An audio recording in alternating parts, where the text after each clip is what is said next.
How to cancel the Spotify Premier subscription on your Spotify app. Hello everyone, my name is Smile and in this video I'm going to show you how you can do this. The very first step is to go on the Google Play Store and then install the latest version of Spotify on your device. After that you can simply log into your device, go on the setting option by tapping on your profile, and after that just tap on the free plan option right here. So after this what you should do is go ahead on tapping free plan option right here. Since I do not have a Premier account, it is suggesting me to take a Premier account right here. But if you have a Premier account, then you will see the option of see other plans, and when you tap on this it will take you to a website, the website of Spotify. And when you go on it, just scroll down and down and you will see the option of cancel premium, and your premium account will be cancelled just like that.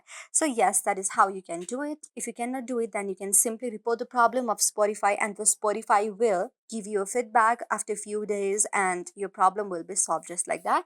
So this is how you can do it. I hope you like the video. If you like the video, then please do thumbs up, subscribe, and also comment on the comment section below.